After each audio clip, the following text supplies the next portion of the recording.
মানে একচুৱেলি চাব গ'লে বহুত বছৰ ধৰি ইয়াৰ লোকেল ৰাইজে বা আমি বহুত মানে দুৰ্গন্ধ এটা বেয়া পৰিৱেশ সৃষ্টি হৈছিল। যিহেতু বৰ্তমান কৰোণাৰ এটা বিশেষকৈ মানুহে আতংক পৰিৱেশ এটা বিৰাজ কৰি আছে। তাৰ মাজত এনেকৈ এটা দুৰ্গন্ধ ৰাইজে এনেও হতাশ হৈ আছিল। তো ৰাইজৰ মানে অভিযোগ আৰু ৰাইজৰ প্ৰেছাৰৰ বাবে এইটো ব্যৱস্থাটো যিহেতু লোৱা হৈছিল, কিন্তু উদ্দেশ্য নাছিল যে নিৰীহ জীৱ জন্তু বা বগলী মাৰাৰ এইটো উদ্দেশ্য নাছিল। তো যিনক যিটো হৈছে অন্তত দুখিত।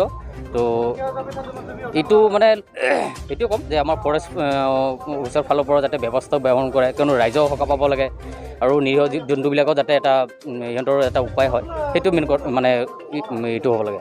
কিন্তু ইতিমধ্যে বিভিন্ন সংগঠনে অভিযোগ দিছে যে মানে এই দিনবোৰত মানে এই বাঁহজোপাত মানে হত্যা কৰা হ'ল, প্ৰায় 300 শতাধিক বগলী হত্যা কৰা হ'ল, কি ক'ব? যিটো বিভিন্ন মতে বিভিন্ন ধৰণৰ অভিযোগ দি আছে, কিন্তু প্ৰকৃতটো কি এইটো মানে তত্ত্ব সহকাৰে এইটো বস্তুটো জানিব লাগিব। কোনোবাই 500 ক'ব পাৰে, কোনোবাই 10টা। এতিয়া আমি শুনা পাইছিলোঁ, মই যেনেকৈ শুনা পাইছোঁ মাত্ৰ 10টা এনেকুৱা 10টা পোৱালি এনেকুৱা হৈছে, বা কোনোবাই কৈছে 20টা। তো সেইটো বিভিন্ন ধৰণৰ মতামত বিভিন্ন ধৰণৰ কথা ক'ব, সেইটোত আমি যাব নালাগে, এইটোৱে কথা। কিন্তু নিৰীহ জীৱ জন্তু যিটো মানে বগলী যিটো হৈছে, সেইটোৰ বাবে আমিও দুখিত, যাতে এনেকুৱা আৰু নহয়। সেইটো চবে আমাৰ ফৰেষ্ট ডিপাৰ্টমেণ্ট ফালৰ পৰা বিভিন্ন মানে বিভাগীয় ফালৰ পৰা চবে এইটো গুৰুত্ব সহকাৰে ল'ব লাগে। প্ৰতিবেশী আপুনি সদায় মানে ইয়াৰ লগত মানে গুণটো পাই আহিছে, হয়। চৰকাৰক কি আহ্বান জনাম?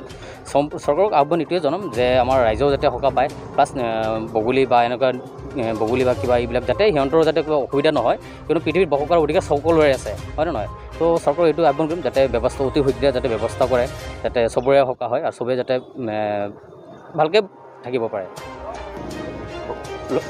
লগতে সমূহৰ ৰাইজক মই এইটো মানে ক'ব বিচাৰোঁ যে টংলা বা আমাৰ এইখিনি এৰিয়াত যিটো মানে লৈকে ঘটনা যিটো হৈছে, সেইটোৰ বাবে যাতে এইটোলৈকে কোনো ৰাজনীতি নকৰে বা তেনেকুৱা পৰিৱেশ সৃষ্টি যাতে নকৰে, তাৰ বাবে মই বিনম্ৰ অনুৰোধ থাকিল আপোনালোকক চবক যাতে এটা সুন্দৰ পৰিৱেশ বৰ্তমান চলি আছে, এনেকৈ যাতে থাকে, এইটোলৈ কোনো যাতে ৰাজনীতি নকৰে।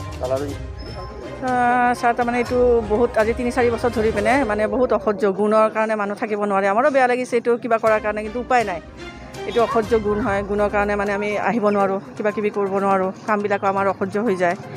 সেইটোৰ কাৰণে এতিয়া কি ক'ম আৰু, এইটো ঠিকে আছে এইটো হেৰি কৰাটো আমাৰ মতে আৰু, কিন্তু গোন্ধ মানে অসহ্য গুণ হয়, সহ্য কৰাৰ বাহিৰত হয় আৰু এইটো হয় আৰু। চৰৰ পৰা যিটো দুৰ্গন্ধময় পৰিৱেশৰ সৃষ্টি হৈ আছে, বহুবাৰ নগৰ সমিতি ফৰেষ্টক অনুদান বিনয় কৰাৰ পিছতো আজিলৈকে চৰকাৰীভাৱে কোনো পদক্ষেপে নল'লে।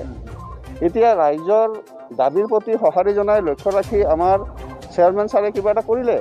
আজি যিটো জীৱ জন্তু ঢুকাইছে তাৰ কাৰণে আমি দুখিত, জীৱ জন্তুটো ঢুকাওৱাটো আমিও কামনা কৰা নাছিলোঁ, কিন্তু সেই বুলি এইটোলৈ যিটো কালাৰিং হৈ আছে, যিটো মানে অতিৰঞ্জিত কৰি আছে, সেইটোও কিন্তু ভাল কথা নহয়। সেইটো আমাৰ এটা নিজৰ ভিতৰত মিলাপ্ৰীতি ভাতৃত্ববোধৰ এটা সংঘাত সৃষ্টি কৰিব বিচাৰিছে, সেনেকুৱাহে যেন অনুভৱ হয় কেতিয়াবা। গতিকে মই সকলোকে অনুৰোধ জনাম যে যিটো প্ৰকৃত সত্য তাক সেইটোকে সেইটো বস্তুৰে যাতে মানে সত্যটোহে জানিব পাৰে।